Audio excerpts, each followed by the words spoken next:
After the checkpoint code, which was basically kind of like a weed out stage in the first stage where only the top 48 teams based on points were allowed to move on to the next stage. And after that, we merged with the 3 other teams to form a Line 6, which we named the Franco-Cheesian Empire. Our team made the Alliance round with 47 other teams from all around the world. Our Alliance team included a South Korean team, a Florida team, and a French international school from Maryland, which you can see in the picture. These alliances were invited to attend the finals at MIT. Our Alliance team from Maryland was able to join us at MIT in Boston for the finals event. Thank you. Landon?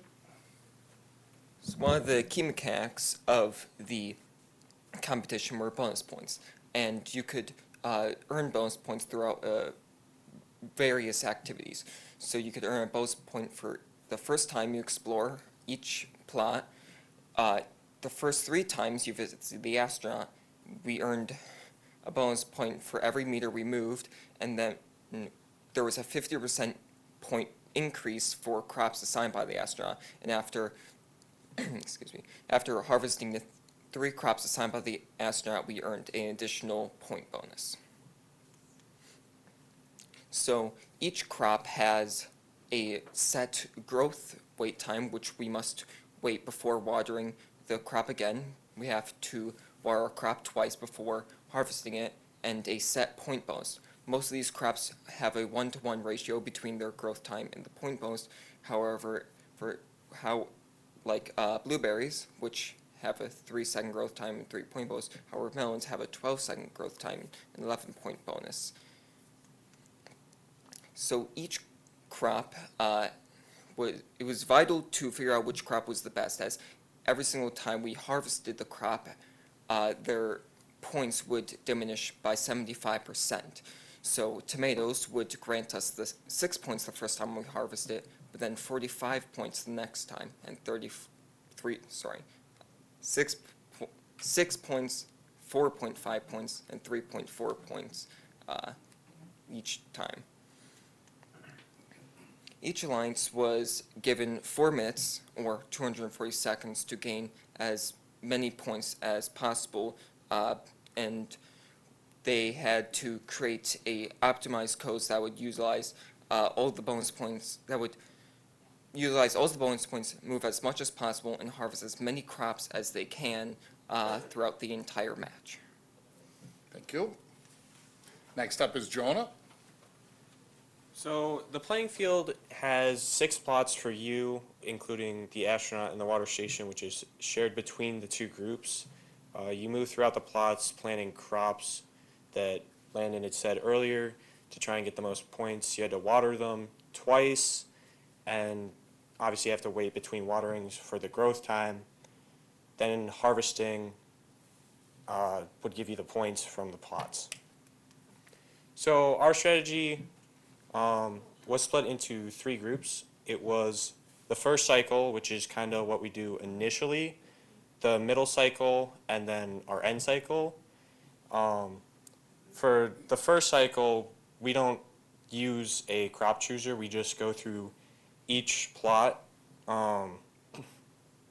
in like a giant loop around it, hitting the astronaut to find what the bonus crop is, and then proceeding from there. The crop chooser then activates in the middle cycle, where we choose what plot to go to and what to do with the plot. If we need to water it, we water it. If we need to harvest and then plant, we do that. But it just depends on what plot we go to.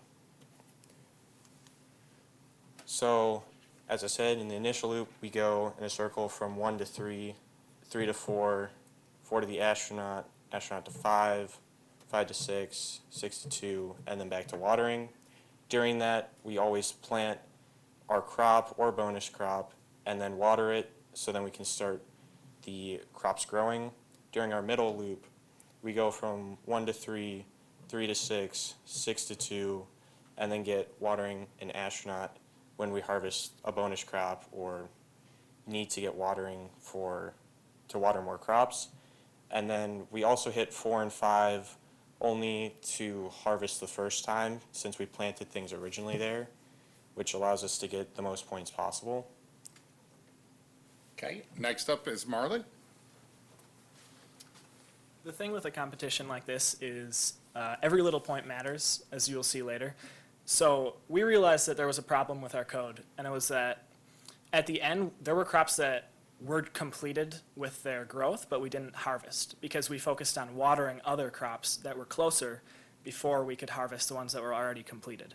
When you water, you don't get any points, but when you harvest, you do gain points. So that is why we made a third cycle, which we called the final 40 loop, because it happened during the last 40 seconds of the code that focused more on harvesting those crops that had already completed.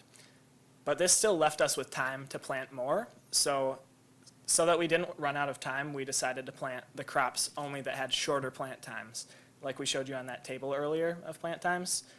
So that way we were able to plant the shorter crops, water them, and then we also shortened the amount of plots that we were going to so that we could reach them, plant them, water them, and then harvest them as quickly as possible.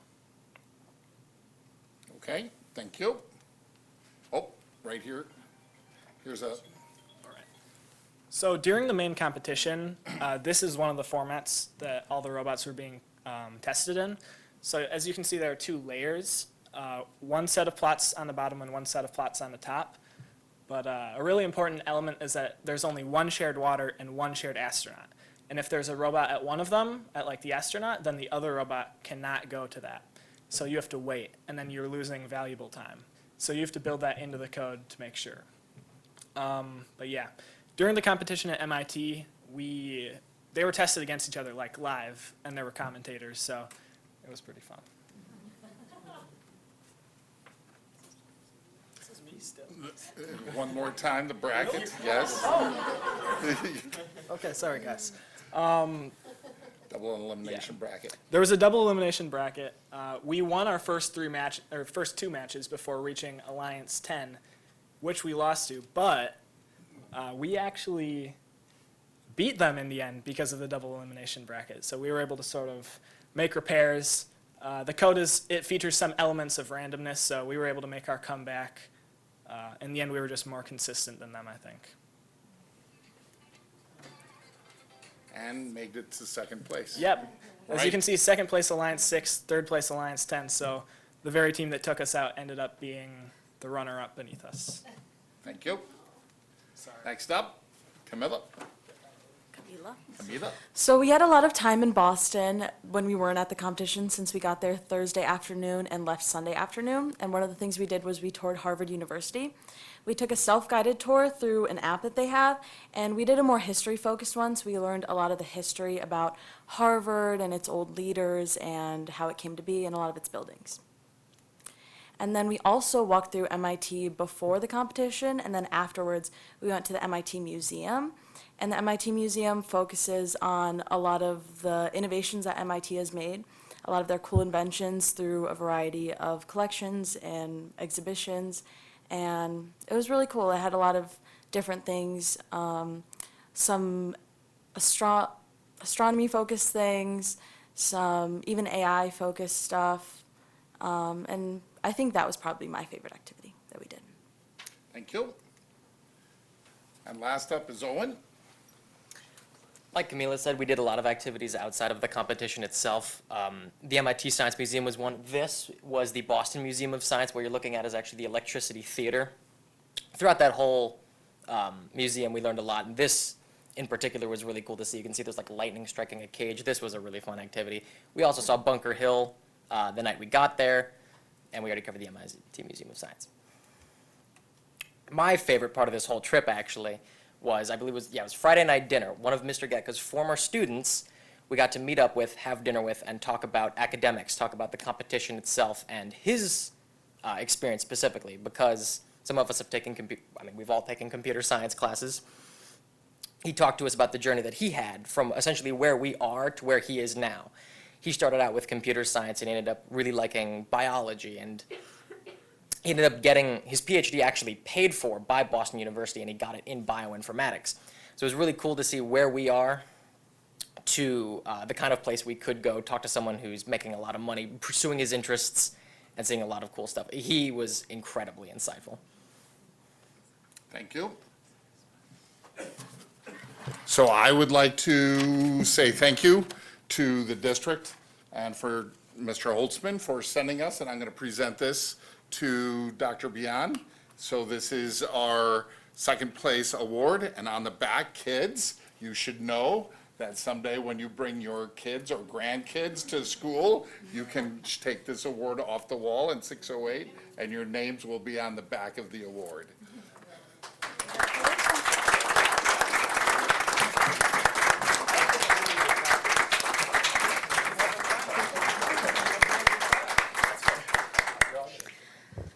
So before Mr. Holzman and I give some certificates to the students who are here, I want to just take a moment and thank Mr. Bob Getka for his many years of service as an educator in the school district of Janesville. And he helped me out on a substitute position and kind of stayed on in early retirement to make this all happen for our students. So I think he also needs a big round of applause.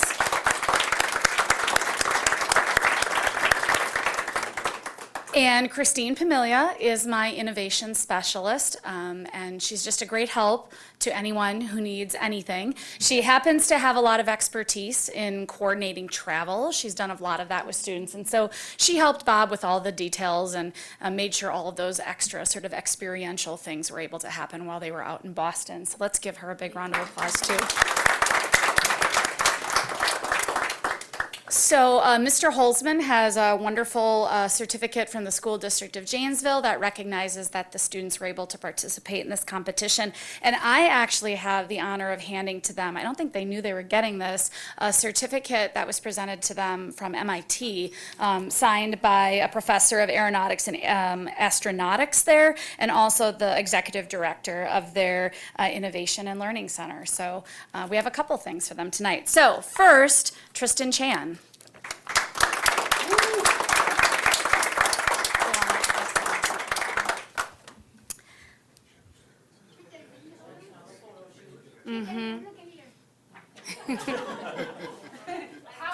Yeah.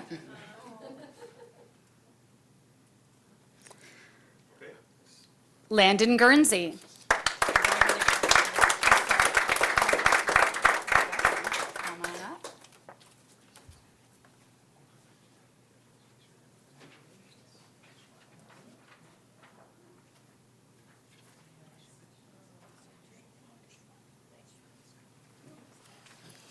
Marlon Cohen.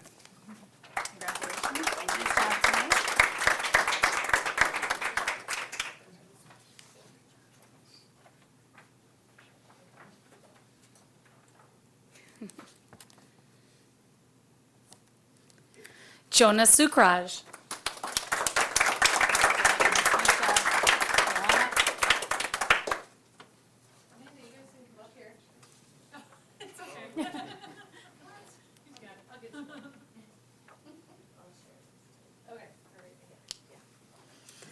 Camila Granja.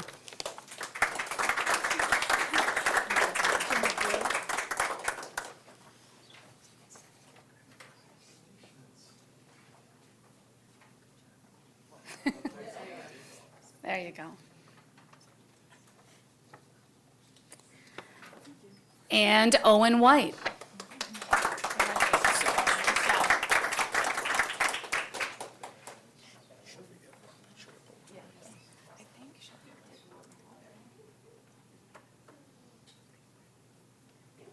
All right. Picture with the whole team. All right. Thanks, everyone.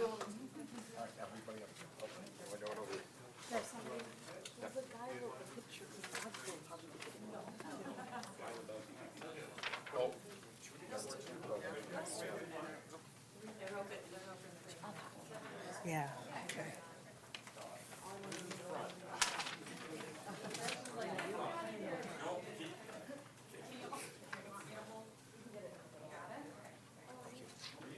That's pretty awesome. 1 point away from first. Is that like a universal ranking now? Is that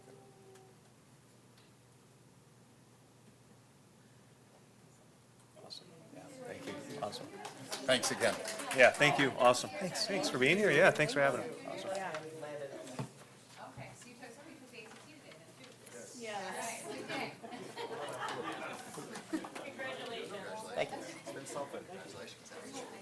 Thank you.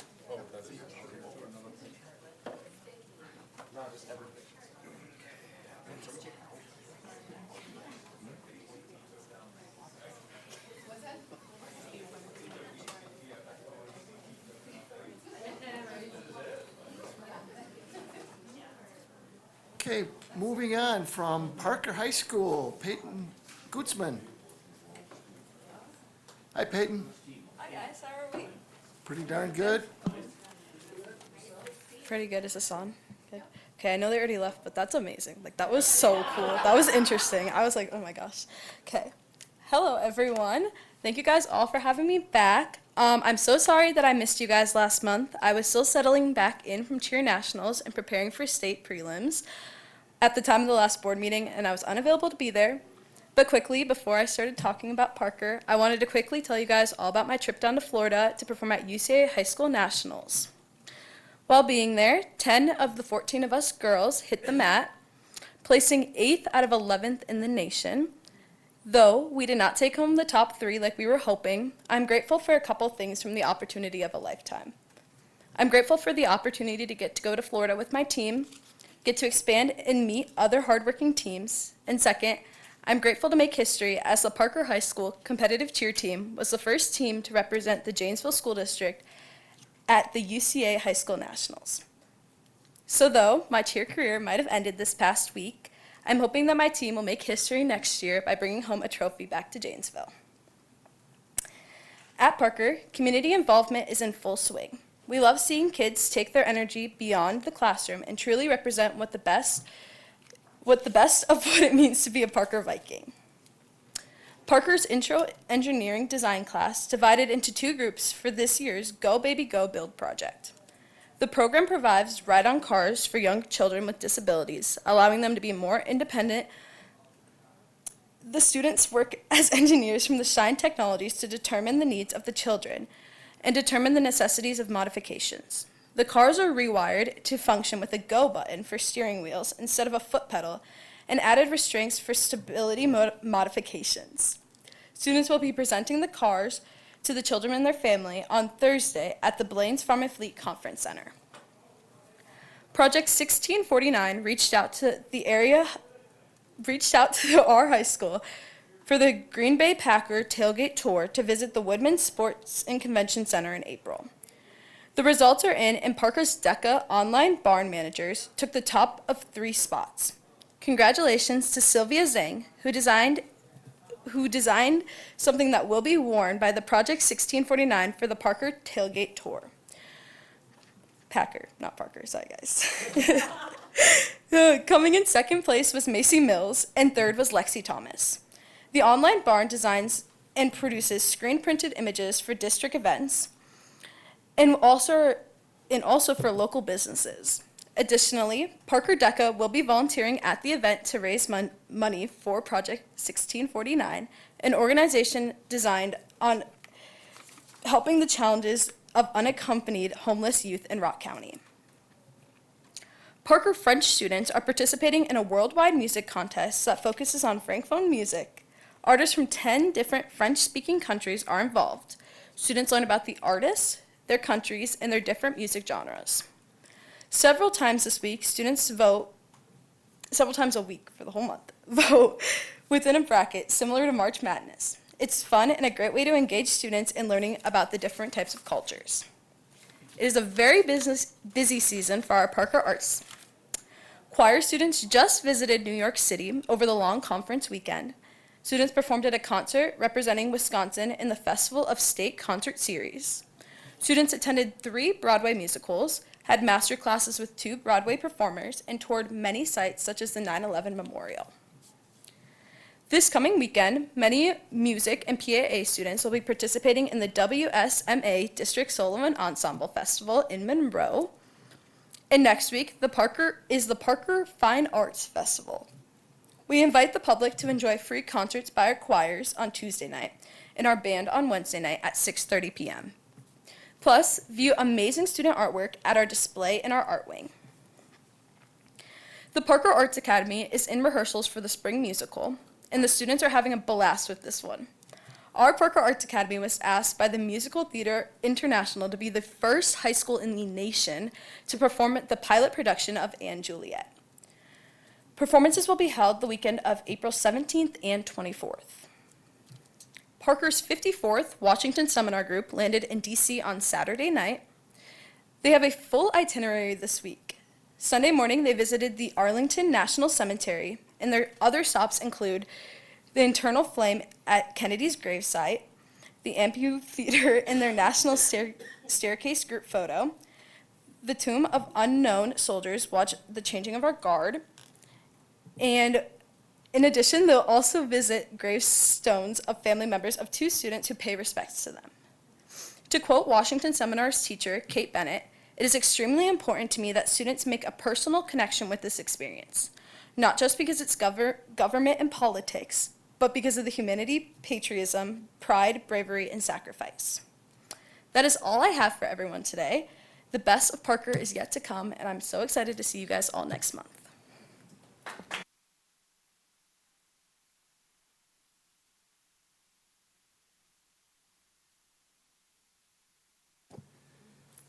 At this time, I have no citizen comments, so I'll consider approval of the consent agenda.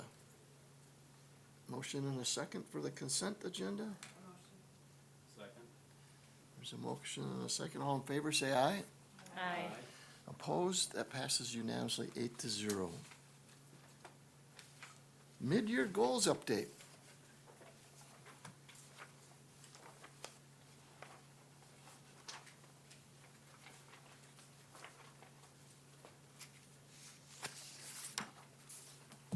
All right, good evening.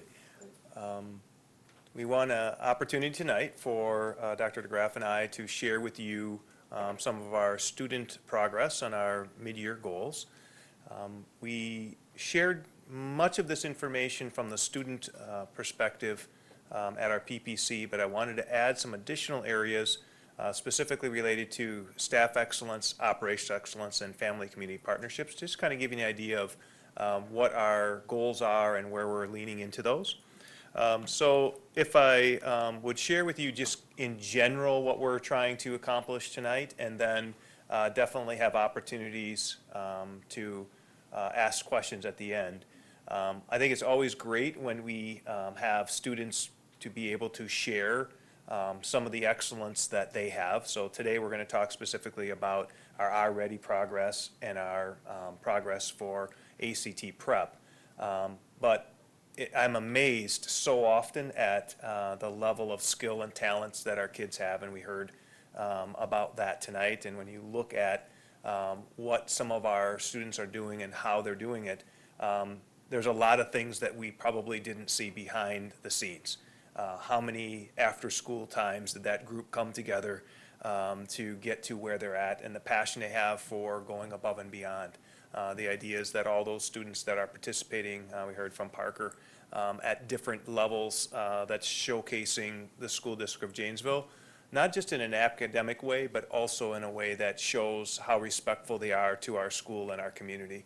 And yet also to highlight the 50th anniversary of a project of going to the state capitol and following, when you think about how many students prior to that have had that opportunity. So we're not going to talk a lot about some of the things that really do matter in terms of the relationship and opportunities, but we're going to share some good things about where we're at and some areas of where we need to grow. So I'm going to turn the first half over to Dr. DeGraff, and she's going to go over our iReady data, our Mastery Prep data, and our attendance data, and then I'm going to talk specifically about our strategic priorities.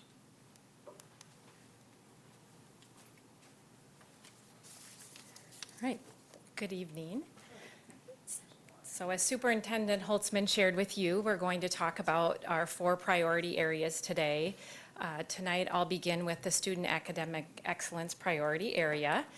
And we did have an opportunity to share some of these updates at PPC today, or at last week. So we will share some of that same information tonight. Before we look specifically at our student academic excellence areas in reading and math. I just wanted to review briefly our district goals in reading and math. Specifically in grades 3 through 8, our district goal is to increase the percentage of students reading proficiently by 2% in grades 3 through 8 on the forward exam, and increase in grades 9 through 11 the percent of students meeting the college and career readiness benchmarks in reading and math by 2% as well. That same goal is reflected in math. We want to see an increase in the percentage of our students meeting proficiency in math in grades 3 through 8 on the forward, as well as increasing students meeting that college and career readiness benchmark in grades 9 through 11, and then continuing to focus on increasing our district daily attendance rates. So a little bit briefly about iReady before we specifically look at that mid-year data, so you can see how are we doing on our progress towards achieving our district goals at the end of the year. So iReady is a new assessment that we've implemented this year. Previously, we had been using the STAR Reading and Math Diagnostic Assessment. When we gave the STAR Reading and Math Diagnostic Assessment, we didn't feel that it was giving us as accurate data as we would like to see on how it was predicting our performance on forward. So we did some more research and we determined we needed to transition to the iReady Reading and Math Diagnostic, and it is much better aligned to our state standards on forward, and hopefully will be a better predictor of our performance on forward. It is given in the fall, winter, and spring. The fall is really that benchmark. And then winter, how did we do from fall to winter with our growth? We also use the assessment. As I mentioned, it's aligned to the state standards that are assessed in forward, but it also helps us identify mid-year and the beginning of the year where are some of those skill gaps that we have. And so that data really helps us, it provides more actionable data for us that helps us inform instruction. It's also a computer adaptive test, so as students take the assessment, the more questions they answer correctly, the more challenging the questions become. The more questions that they have challenges with, then they are less challenging to try to identify exactly their proficiency level for their grade level. So we'll first start with looking at the iReady reading data. And as I mentioned, we don't have historical data. This is our first year using iReady. But what we do have is a comparison to the state and national average. One of the reasons we selected iReady is because it is much more frequently used across the state. So over 155,000 students use iReady or are assessed on iReady in the state of Wisconsin, and over 9 million nationally. So we have strong samples of how we compare to state and national data. So if we look at our K-8 overall reading proficiency data, we can see that we are currently 2% above the state average and 4% above the national average in the percent of students proficient in reading. If we break that down by grade level, specifically if we look at grades K2, slightly below in kindergarten, but we are above the state and national average in first grade and in second grade. And if we look at grades 3, 4, and 5, we are above the state average in third, fourth, and fifth grade, a little more significantly above the state average in third grade, which is reflective of what we also saw in our forward assessment this past year. If we look specifically at how we did at the middle school level in grades 6 through 8, we see that sixth grade is above that state and national average, and we are below the state average in 7th and 8th grade. As we take a look at that iReady math data mid-year and the percentage of students that are proficient, we are currently at the state average for the percentage of students reaching proficiency and above the national average. And again, if we break that down by grade level specifically, we have slightly below in kindergarten, but we are above the state average in first and second grade. And our third and fourth grade are really more significantly above the state and national average in math in those two grades, and then at the state average in 5th grade. As we look at our middle school data, we see 6th grade slightly below, and then our 7th and 8th grade students are a little bit further below that state and national average as well, which is also data to indicate one of our focus areas moving forward, and I'll talk more about that later.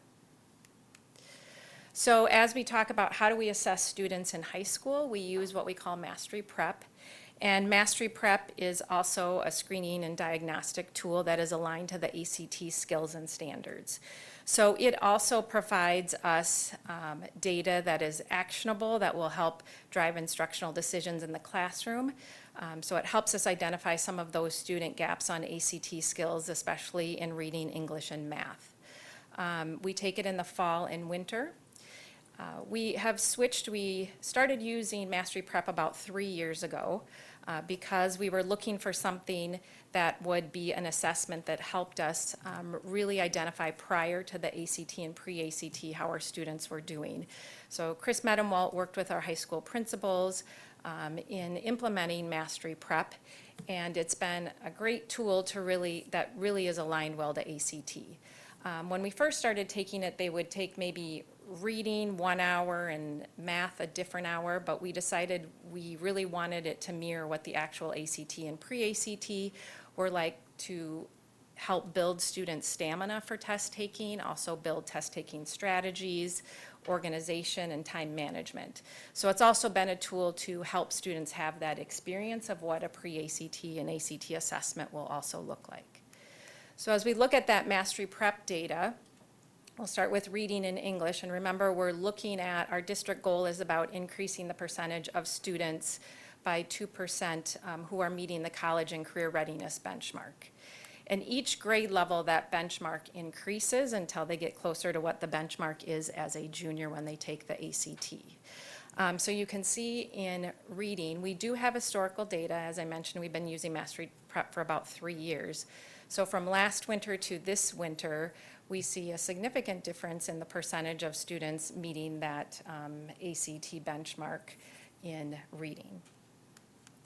So when we look at the cohort, so if you look at the class of 2028, that would be our current sophomores, and the class of 2027 would be our current juniors. So when you look at that data from 9th to 10th grade, we increased the percent of students proficient on that ACT benchmark in reading, and again, the benchmark became more difficult as a sophomore too, so that bar is increasing. And then the same as we move from our sophomore to junior year, we saw a significant increase in those students meeting that college and career readiness benchmark. To have a little bit of context, this is actually the pre-ACT previous data. So we're wanting both cohorts to meet that 2% growth. Last year we had one cohort in reading that met it and one that did not. So our current mid-year data is indicating we're on track to meet our goal.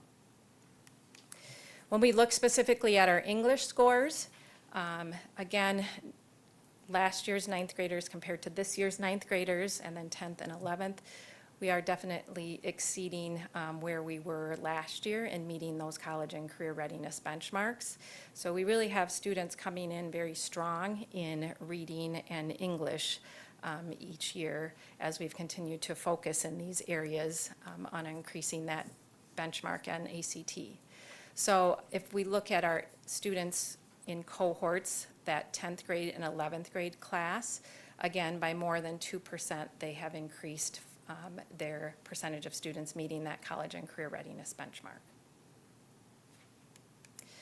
As we take a look at math, this is where we see another area for growth as well. So different groups of students, but 9th grade in the winter last year to this year, and then 10th grade is where we do see a little bit more growth, and then 11th grade we're again below where we were last year as far as percentage of students meeting that college and career readiness benchmark.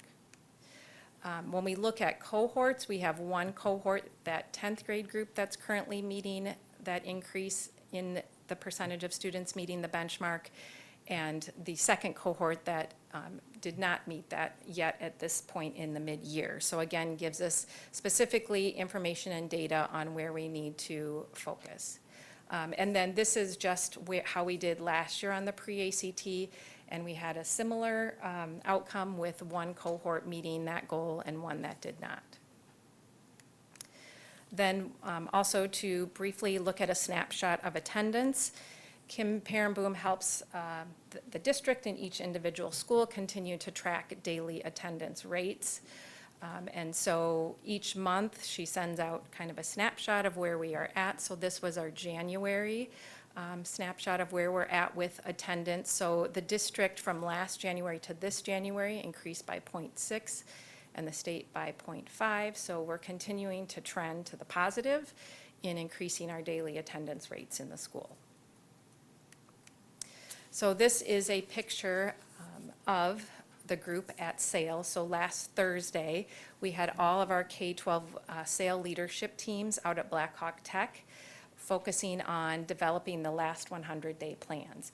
So they spent time digging into this mid-year data and really looking at where is the data indicating they have strengths, where are their areas of growth, and determining those action steps that they'll focus on in the last 100 days.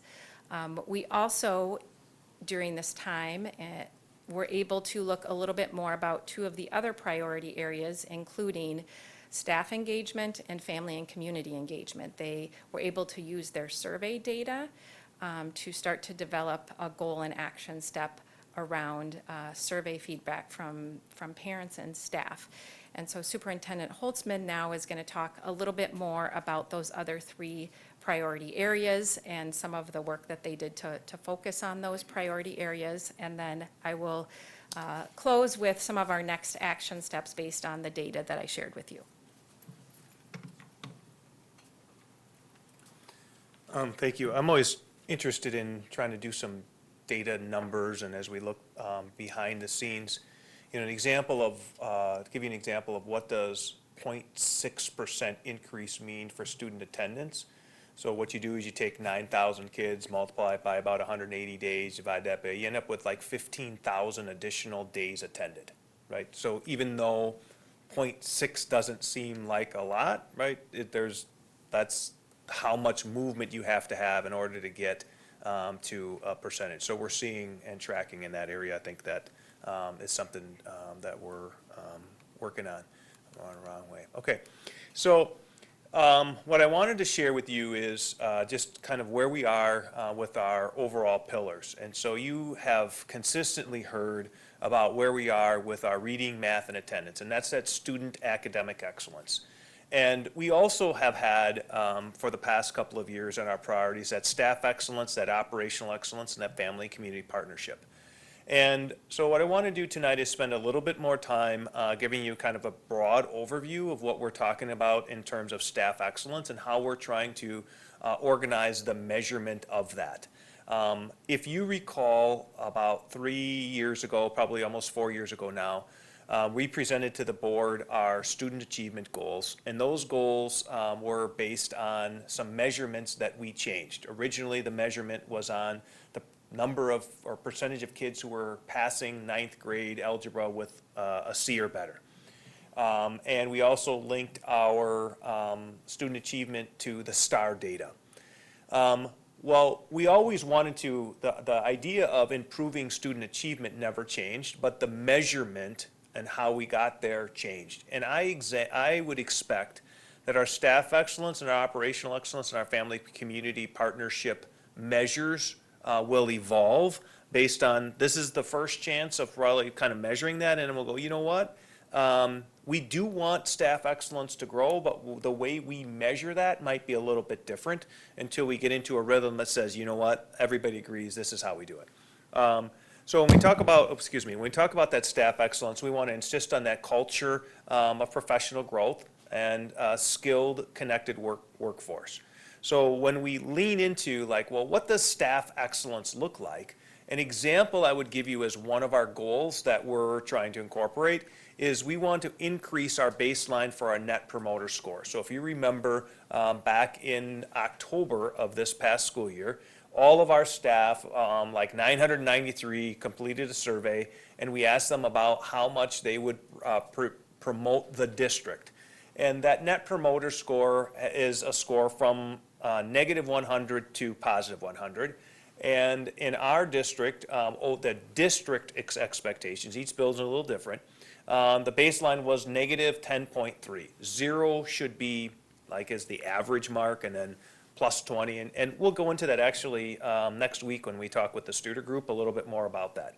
So what we're talking about is our goal is to increase that to a positive score. A positive score then would be 0. I mentioned earlier as I was talking with Carrie, I'm not sure the statistical data behind what we need to change in order to for that negative 10 to be a positive. I know what that feels like. And so if we come back and say, hey, that moved 20 points and we're at a plus 10, we may change the next goal. Or if we come back and say we made good growth, but we're at, negative 2 and we only moved at 8. So some of it is just a baseline data of what we're doing there. But the example, when we talk specifically about, well, what are we going to measure and how we're going to go about doing that, we identified some implement leadership behaviors, specifically talking about standards of excellence to support trust, employee growth, and improve the overall employee experience in the district. And so we have some strategy behind what does that look like and how are we going to get feedback from district. And those talking about improved recognition and feedback systems. So one of the things that we're implementing this year to hopefully improve that is what we call rounding, something that the district's done in the past. But we have now a rounding tool that we have a small group of people who are utilizing that skill. We'll share that with the administrative group this spring with a goal that all of our leaders will use that as a mechanism to round with every staff at least 2 times per year. And then we'll be able to identify lots of different things within that rounding mechanism. That's just one of those tools. We have probably 3 or 4 we could get into each one of those areas, but that's an example of staff excellence. If I go back and talk about operational excellence, we're talking about our systems and our environments to support our students and staff. And so one of the things that we know in our operational, we did a survey back in May or April or May, I guess it was, of last school year, specifically for our leaders, to talk about our operational effectiveness. And what we saw was that in the district services, that baseline was 4.05, and we wanted to move that to 4.10. So we talk about, well, what does that look like? Well, in order to measure that, we've integrated facilities and IT metrics. They have a tool now, specifically the response and resolution training, that measures our turnaround time specifically for work orders and IT work pieces. In the past, we had a system, but really didn't utilize that to measure how effective we were in terms of, I have a problem, I put in a work order, how long before I get a response, and how long as it resolves. So Dan has put that in his 100-day scorecard, so each department has a 100-day scorecard, and they're reviewing that. One of their goals originally was to have 100% of their staff trained.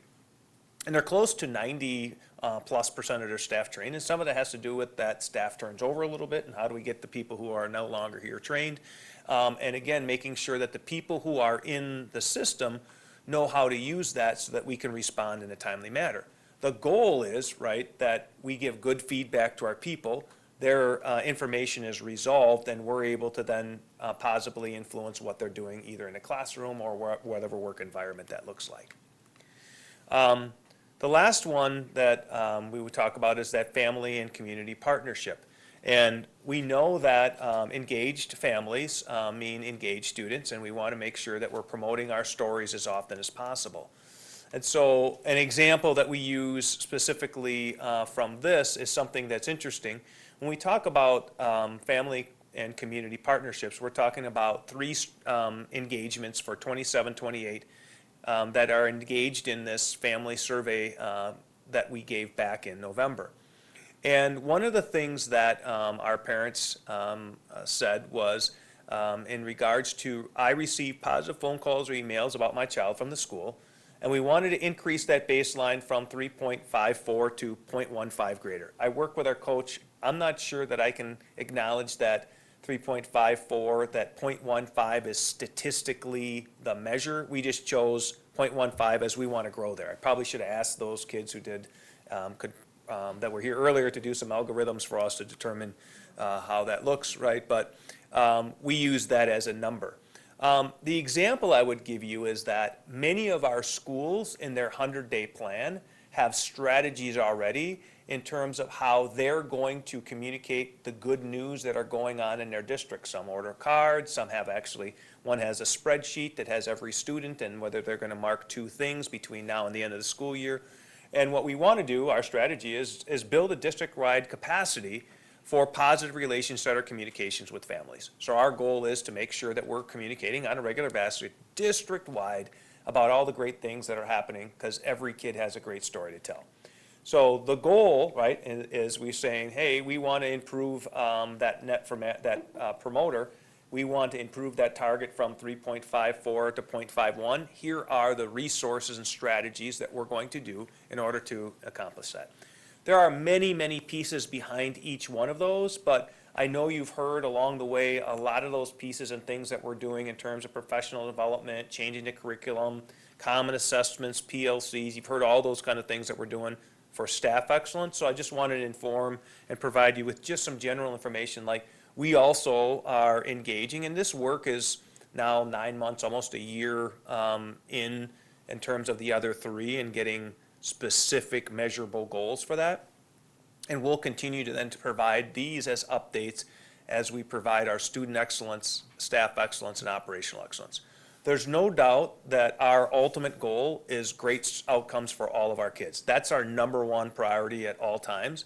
But in order to get there, we have to have a great staff and people feel good about working here and they're trained well. We have to have our systems in line so that when we have something that we need to accomplish, we can measure that and get that done. And then we have to have some partnerships with our family and community about how we're going to share the great stories and learn a little bit more about what our parents need so that they're engaged with their student learning. All right, I'm going to turn it over to Dr. DeGraff, and then we got time for questions. Right, thank you. So thinking back to the data that we looked at under student academic excellence, what are some of those next steps where we've identified some of our strengths and areas of growth? So one of the important things is when we have that mid-year data is to really spend time reviewing that data. So we were last Thursday reviewing the data as we wrote our 100-day plans, but we also brought in the iReady team. And they came and met with our principals, and so they really helped them dig into which are the best reports to provide building level data and classroom level data to help make decisions in how they can support instruction in math and reading. Part of that review of data also included our target groups. So when we were out last week reviewing our mid-year data, and when the iReady team came, they specifically helped us create our target groups within our iReady data so that we are continuing to monitor that and we could see which students are showing that adequate growth and which students are not showing adequate growth at this point in the year that we really need to be more intentional with. So again, that leads to our 100-day action steps. As you noticed from the data, one of our areas of growth is math. When Wisconsin Policy Forum was here, they shared with you that what they're seeing in the data too is that we've really started to close some of those gaps at elementary and high school from that pre-pandemic time, but not quite yet at middle school. So we do know we need to focus on math and specifically at middle school. So one of the things that we did is a math audit and working with CISA 6. So when they came in and did the math audit, we had them look at grades 4 to 11, specifically because we've talked about how our kids tend to drop in their data at the end of elementary to middle school and then middle to high school. They spent time in 35 to 40 classrooms across the district to give us feedback in a couple of different areas. And in reading the review of the audit and presentation, it's really in 3 major buckets or areas around what are the strengths and gaps in our curriculum resources, what are instructional practices that we're doing well in math, and where some gaps in some of the instructional practices we're not as strong in, and then what are our professional development needs. So we are taking the data, the mid-year data, we are taking information from the math audit, We are going out and talking, Chris and I have met with 3 other districts that are finding ways to increase growth from 5th to 6th and 8th to 9th. DPI had reached out and asked any districts are interested in having their math team come and provide feedback. So today I was at Franklin Middle School with some of the DPI math team. They were able to talk to some teachers as well to help gather information and help us determine our strengths and areas of growth. So we're using data to drive those instructional decisions, and we're also meeting with others who have expertise in that area and who are finding success. So we want to be able to use those other experts and people who are finding that growth to also help us as a district continue to grow. And within the information we gain from the audit in those 3 areas, we're developing a 3-year plan. So where do we want to be in 3 years based on the feedback from the audit? So specifically, why 3 years? Because we don't want to try to do everything in 1 year. And we really want to be strategic about what's most important and what do we need to identify first in those instructional practices and professional development, and then build on over the next 3 years. So we're very comprehensive. The professional development we know has been a practice that has been effective. We saw that in reading, we had our teachers receive over 60 hours of training on high-quality literacy instruction, and we've really seen some significant growth in our reading. So we have started, as part of that 3-year plan, developed what professional development is going to look like starting already in 26 and 27 throughout the school year. So not just in August, but we have 5 professional development days, and what will those look like? We'll take what we've learned to help create that professional development. Now we will continue, we're not starting today and every day, we're continuing to focus on best math practices. And also, as part of that 3-year plan, we are getting stakeholder feedback. We want feedback from teachers too, so we want to gather that to make that part of the plan as well. They're doing the hard work every day, and they also know what they need to help them be supported to do the best that they can during their instruction. So that's kind of a short overview of our next steps and focus areas based on our mid-year data and moving forward. So if you have any questions, Superintendent Holtzman and I are here to answer those. Thank you, this is good stuff. Can I get clarity, just as an example on the operational excellence? So the baseline is 405, the target is plus 0.05.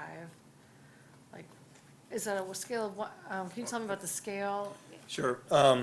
So 5 would be strongly agree, Okay, and 1 would be, or 0 would be strongly disagree. So it's a 1 to, it's a 0 to 5 scale. okay. Or And it I think, started- actually, I think it's 1 to 5. I think 1 is, Yeah, 1 to okay, 5 I scale. think, okay. So then, you said this started 9 months ago. Mm-hmm. So where is it now? So we will be giving the Survey? survey again to the same group this May. Okay. And then I'll be able to report back on like where we are specifically, have we had that growth? So Okay. it's like an annual survey that we give. There's 2 different probably surveys that we have. One, it's really a consumer, the principals, assistant principals, coordinators on how we're doing and giving Right. feedback.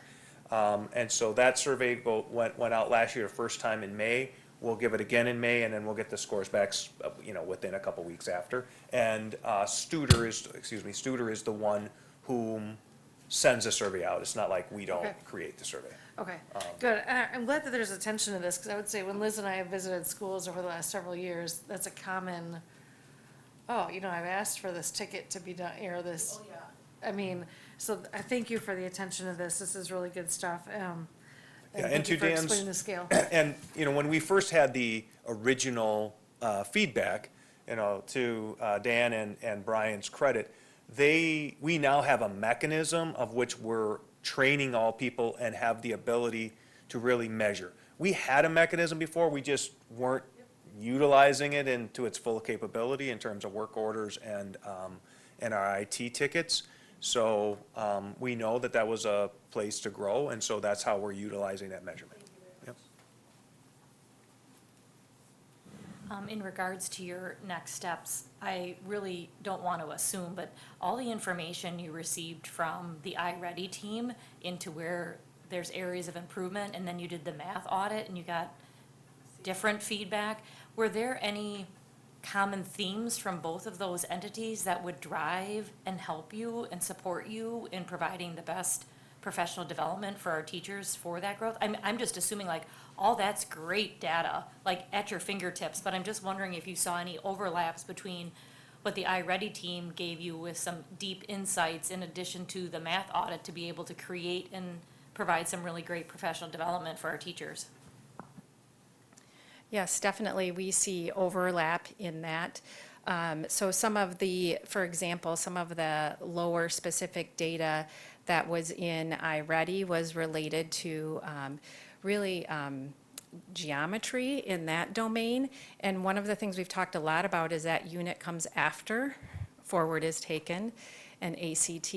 So how do we think about and how are other districts, really thinking about how can we intentionally do some of those things prior to that? And then, what does that look like? We still want to teach that whole unit at the end of the year, but we may need to shift some of the order of where things happen in the curriculum. And both with the audit that we received too, and some of the things that we're seeing in the classroom is that maybe within our curriculum, there are certain key components that we're focusing too much on and others not enough. So now as we think about, so it's not that teachers haven't done a great job of teaching the curriculum, but how can we help them focus on the areas that are gonna be more areas that will, and strategies that will produce more growth from our students.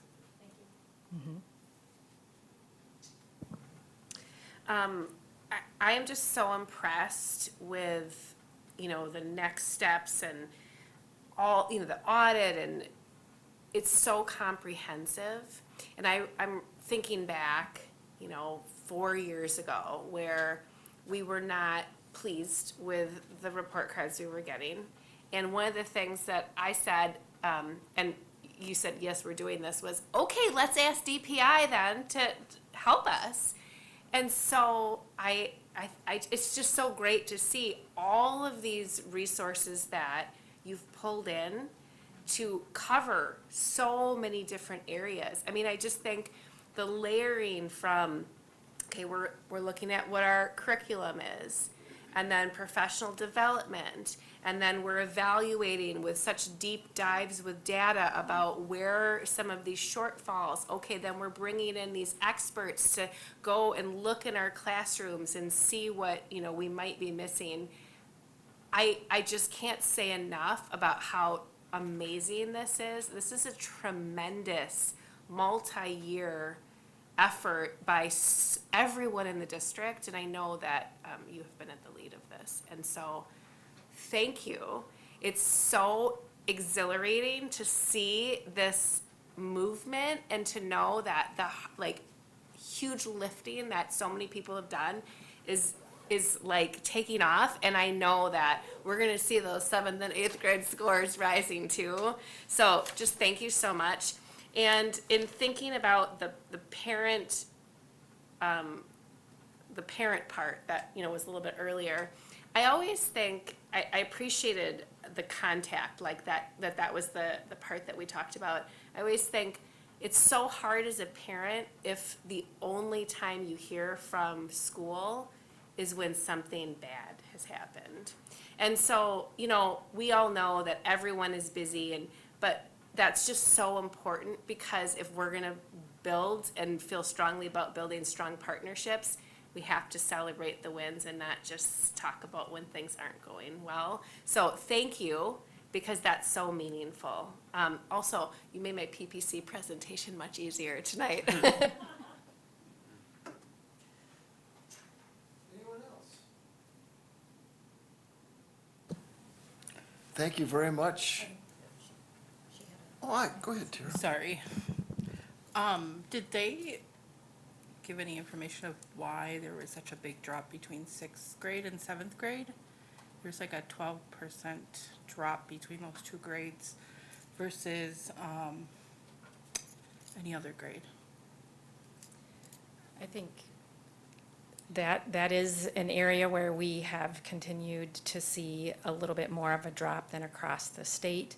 So when we've reached out to some other districts who have had more growth and have had minimal drops in that area, I think some of the feedback are things that they do with the transition from fifth to sixth grade and helping kids kind of onboard them into middle school too was one of the things that they talked about that isn't even necessarily specific to math, but how they help them adjust to that change in middle school. Again, some of the things too that they talk to us about is really looking, again, almost like I was talking about before, the scope and sequence and order of how we're teaching those different domains and areas in math, and some adjustments they've made too to their curriculum to introduce some of those other topics earlier than, we try to stay with the scope and sequence because it's research-based, but we're gonna need to make a few adjustments to maybe introduce a few things earlier too. And also looking we've talked with fifth and sixth grade, some intentional things districts have done is how do you show how to do, do you teach traditional division and multiplication, or is it, do they teach them 2 or 3 different ways, and then what's the expectation when they get to middle school? What type of vocabulary do you use when you talk about, math vocabulary specific when you're talking about fractions or denominators or things like that? So trying to make more consistent vocabulary and language, so the kids might know it, but we're using a different language in sixth grade. So we're trying to get tighter on those things. If I could just add, last time we were here, or maybe the previous meeting, we saw the Wisconsin Policy Forum. And if you've had a chance to dig into that data, you'll see the similar trends. That's last year's data that you see from the iReady, that in general, our 2 through 5 is exceeding the state in our scores in reading and math. And in general, our 6 through 8 has some greater gaps than we've had. To kind of give an overall generalization, we are doing much better, our kids are doing much better, I say we, in reading than they are in comparison to math. And so, some of the things, Commissioner Johnson, that we need to do is maybe do a little bit more focus on math, and we've spent a lot of time making sure we're reading, and we need to do that. But now maybe we need to do a little bit more refocus on what does it look like in our math aptitude, and how are we teaching math, not just in our middle schools, but in our high schools and elementary schools. And the goal, as I hope you see, is that if we have 40% of our kids in 8th grade who are at benchmark or at the grade level, and we hand that off to the high school, they're moving it from 40 to 45. If we're handing them 20%, their goal really is probably handing it from 20 to 30. So as our system grows, right, that momentum keeps going, and the identification of trying to be our students' excellence will continue. I know our staff are working really hard at trying to improve, but we have to be a little bit more purposeful, and you're going to see that, I'm sure.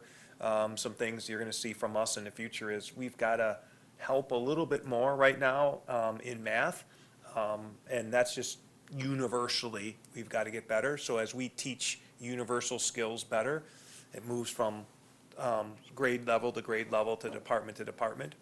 But, as I spend time in schools too, and not nearly as much as our teachers are there every day, the expectations and the things that we're doing, we're talking about geometry and shapes and spaces.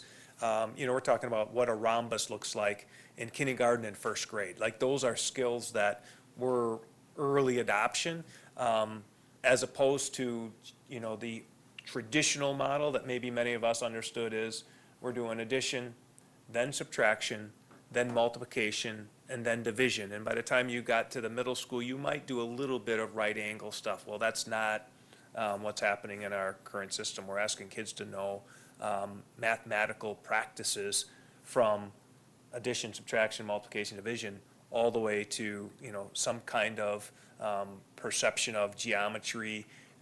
In addition to that, they're doing some statistics and probability. What does that look like before they get to middle school? So it's challenging. When I saw the slide flip from our robotics, our team here that went from just what we were reading to all the tools that they were using in order to program, and then just switch that in 2 minutes and 40 seconds, right? And then 240 seconds, right? And then they had to explain to us that was 4 minutes, right? Like, oh yeah, thank you for that, for that math action. So, but yeah, I honestly, we have some great things to celebrate. We're doing really good work, but we have some work to do. And I'm confident that when we come back here, sharing all of our end of the year goals, we'll have some celebrations, and we'll have some, here's what we're working on, and some solutions in order to improve and keep our students growing.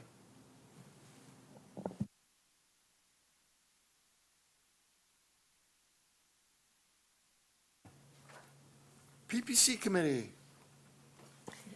All right, well, Dan, do you want to start the timer? I'm just teasing. Well, we met for March on Monday, March 2nd, and I do not have to talk about iReady or Mastery Prep or the attendance goals because that was covered tonight. Thank you so much, Dr. DeGraff and Mr. Holzman. After our very thorough presentation that we received, we received a report from Carrie Mickelson with a staffing plan overview for the 26-27 school year. That seems hard to say for me. This included a total number of, at the time, retirements, resignations, limited term employment, and non-renewals for a total of 27, but of course that will continue to change each week, as staffing is always something that is dynamic and it's not static. We were also provided a staffing plan timeline for the next several months, which was great to see all the different moving pieces that take place with HR in the school district for creating what our staff services will be for the following year. And something that was very exciting, she included information about several career fairs that HR will be attending to recruit, hopefully, new employees to the district. And these fairs will take place at places like UW Whitewater, UW Stevens Point, UW La Crosse, UW Oshkosh, CISA 2 Career Fair. So I just want to say kudos to the HR department for working those in, because that's exciting to think about some, great, exciting new students who could be recruited to the school district of Janesville and come and share their skills here. One other thing I wanted to share, Michelle briefly mentioned this before about tours that PPC has done, and while we didn't talk about it at the meeting, they have been a part of kind of a subset of PPC for a long time, and Commissioner Richardson and I recently did a tour at Roosevelt Elementary School, which was fantastic. We saw a lot of really exciting things, including one of the things that stood out to me was a exercise bicycle in a classroom that students had an opportunity to be able to use when they had reading time and other things. And I just thought, man, our teachers are doing truly remarkable things, and to get to see how, when we get to do these tours, to see how teachers create these whole worlds in their classroom. And it was very adorable because it was the 100th day of school that they were celebrating, and all of so many kids were dressed up as 100-year-old. I just reminded of the little girl that was like, Granny's gone wild. She was doing a little dance. It was so cute. So that was fantastic. I was disappointed, though, because I did not get to see Roosevelt's cafeteria again. I attended Roosevelt as a child, so it was fun to go back and see places and remember which class I had what in. Our next tour is set for, Commissioner Richardson sent an email about this, for Rock River Charter, and Commissioner Hayworth and I had an opportunity to visit that a couple of years ago, so I'm excited to go back.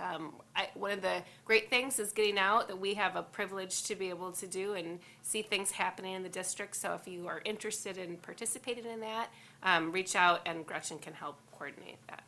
Thank you so much.